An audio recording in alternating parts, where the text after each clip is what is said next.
Good morning, Susan. Boker Tov. Good morning, everyone, and welcome to our Tanya class. Tanya and You Chapter 20. Chapter 20. What a powerful, deep, somewhat advanced ideas in Hasidic philosophy. We are getting into the heart of some of the more philosophical ideas of the Tanya. So, looking forward to this discussion.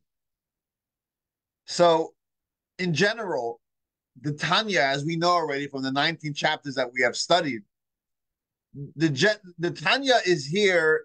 It's not a book of philosophy.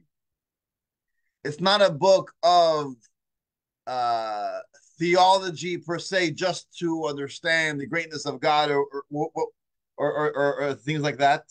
Tanya's are really a very, very practical, down to earth type of book.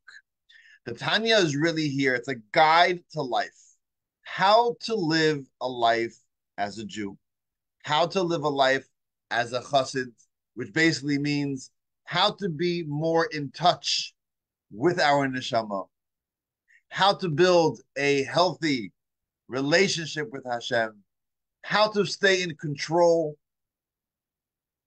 be in the driver's seat, not allow our animalistic, our natural self take hold of us and take control of our decisions, how to stay in touch with our soul and allow it to make all of our decisions.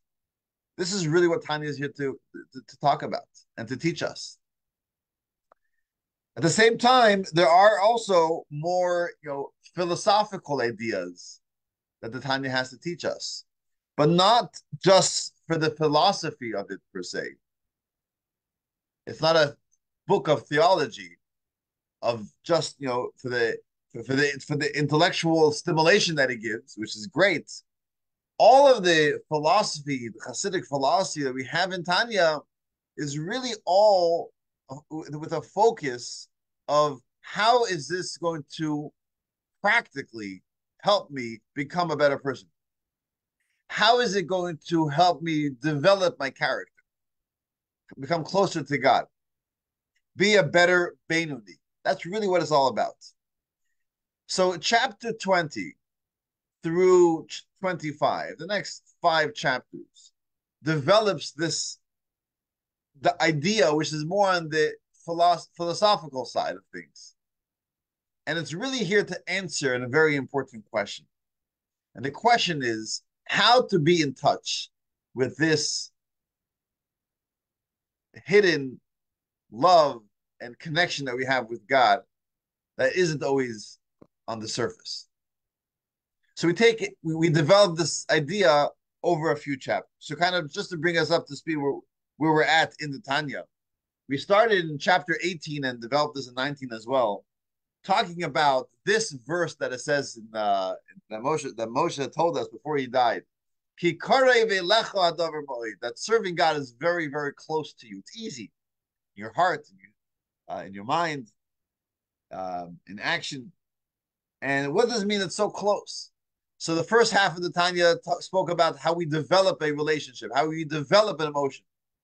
Through contemplation, it develops a feeling of closeness to Hashem.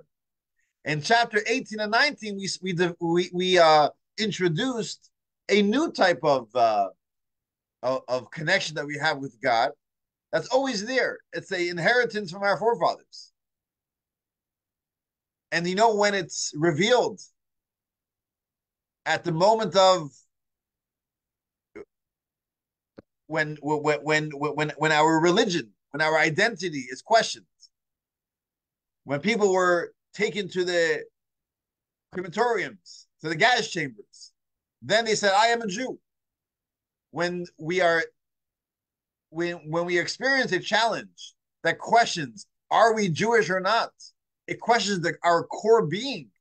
Suddenly, in a moment, even someone who perhaps doesn't live that life, a life of Judaism, a life of connection with God, suddenly it's like, of course I'm Jewish. It comes out. It's revealed at these moments, and that is the innate, essential love that we have, part of our DNA makeup. And that's why we say it's Karav Moed, it's very close. That was chapter 18 and 19. But now the question is, wait, do you want me to wait and to experience something so horrible? And then it's going to be revealed. What about Karav Moed? This relationship should be alive and easily accessible every moment of life. Why does it only have to be revealed when there's a crisis? When we make big decisions, then of course I'm Jewish. What about the small decisions? The small daily decisions. Am I going to get up in the morning? Or am I going to skip minyan today? Am I going to buy that item which is questionably kosher? It's fine. It looks good. I don't know. Maybe. Or am I going to say, you know what? I'm just going to, be be careful and not purchase that item, right?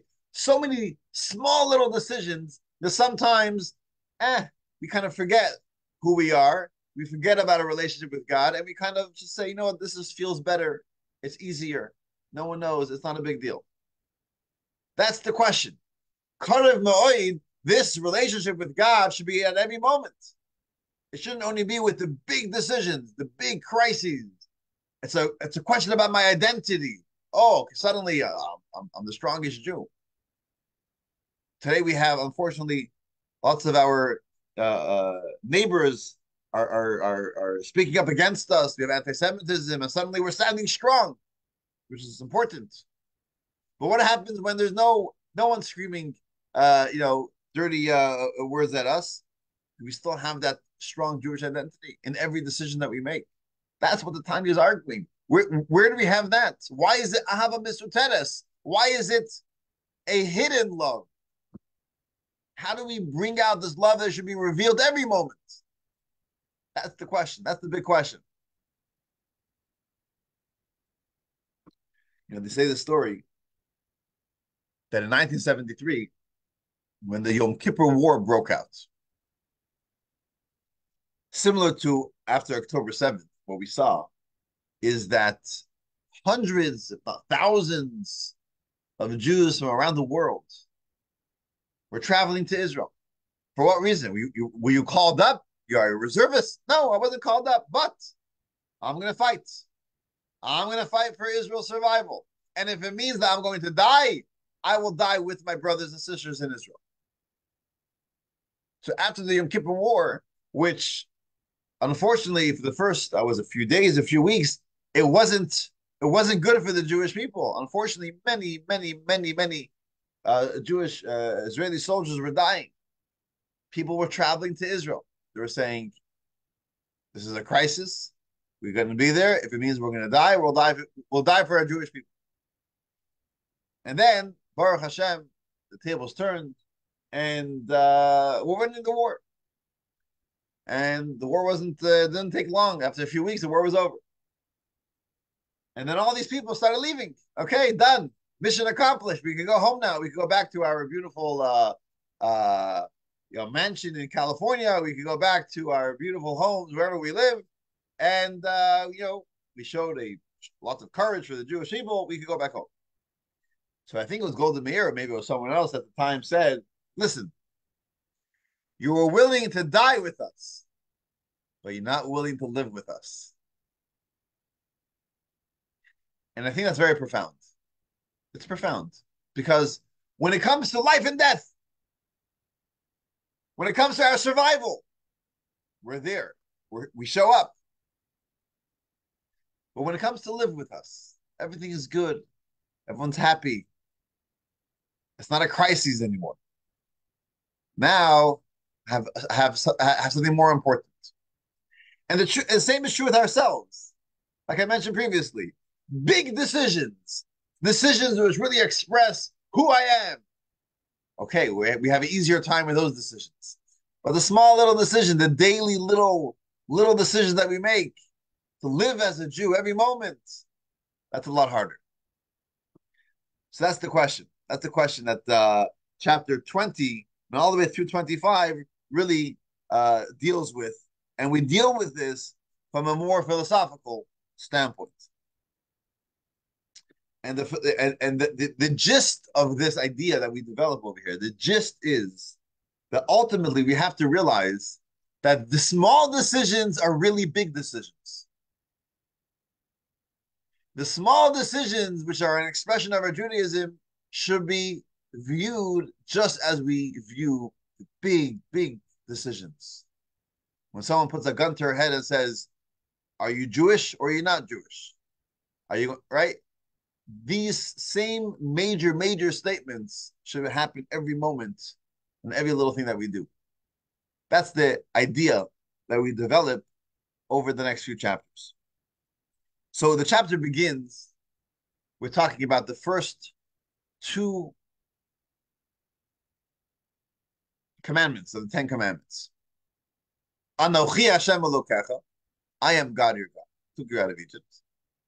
In other words, there's one God. I am the one God. And the second commandment is Lo yihi alecha elokim achirim al panai. You should not serve any other idols, any other foreign gods. So you have a positive commandment, as we call it, believe in one God. And we have a negative commandment, don't believe in any other gods. And ultimately, for these two commandments, we're willing to die. This is who we are. We believe in one God, the God of the Jewish people. This is it. I'll never deny one God. We're going to go all the way with this.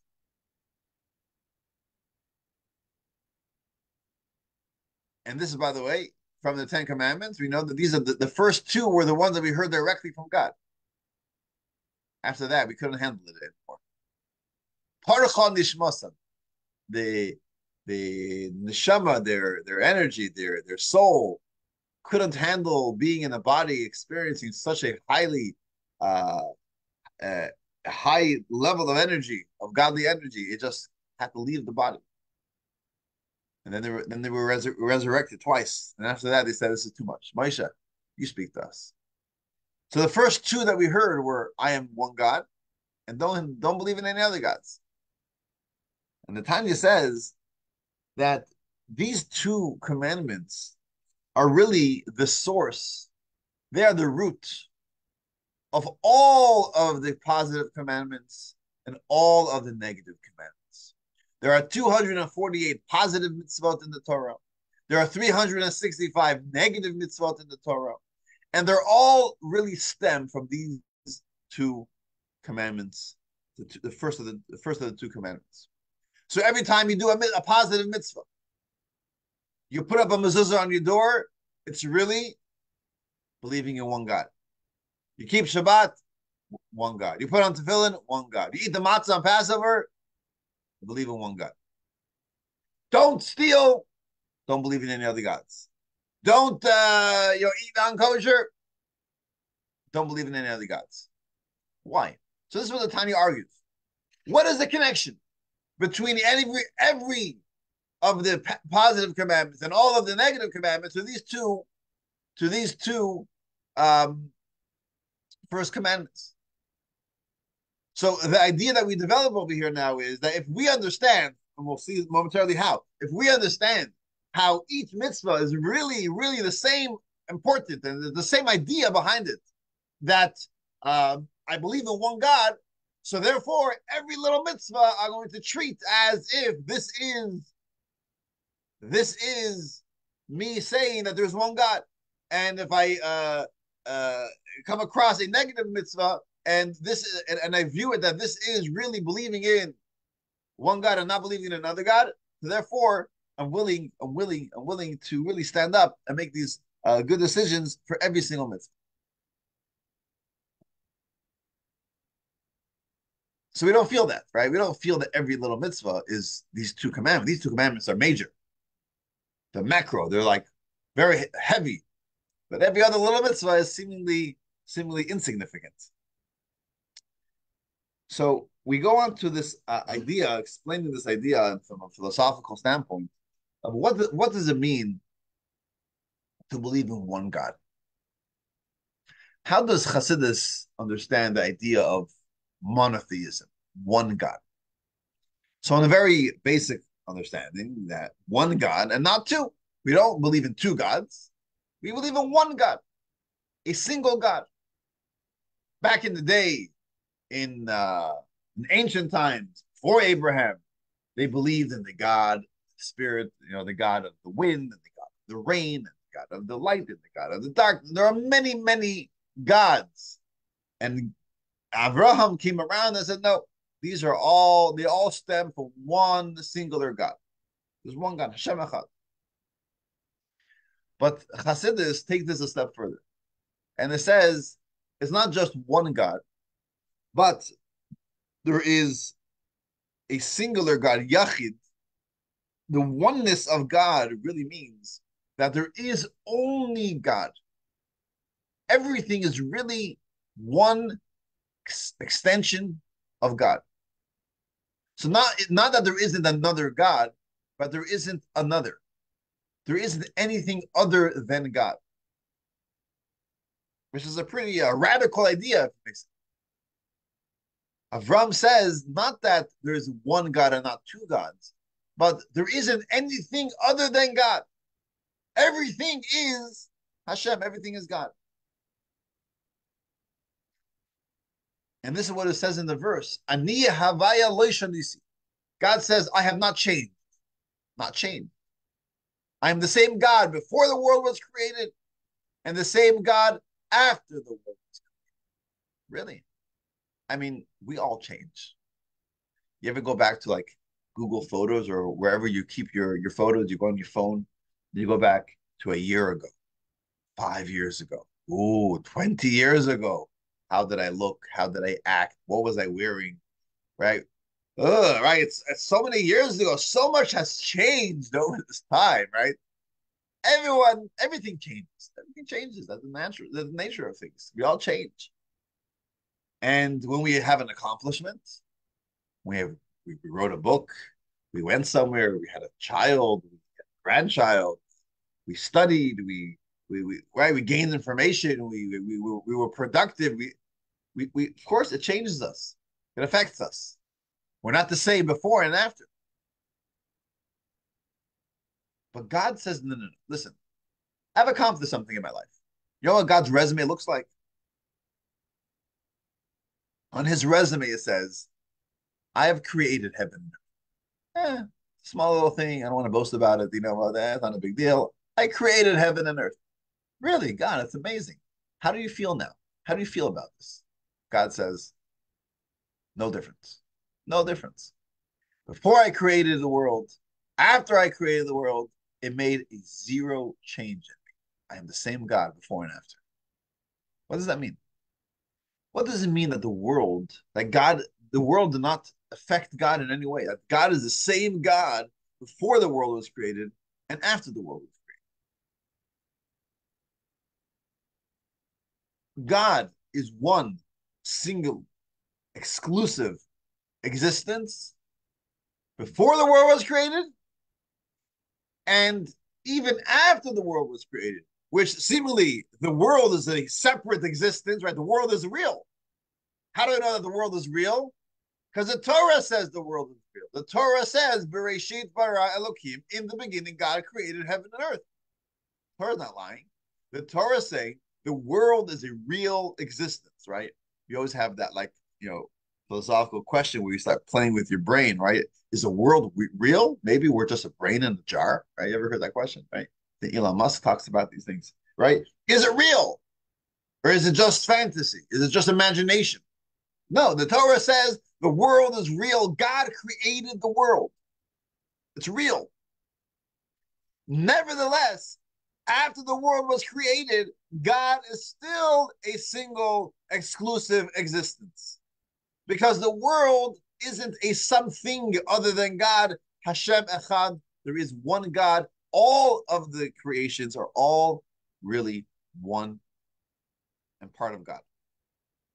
They are so insignificant to God's existence that it doesn't make any change in God. So it's all relative. In our world, we look around, the world is so real.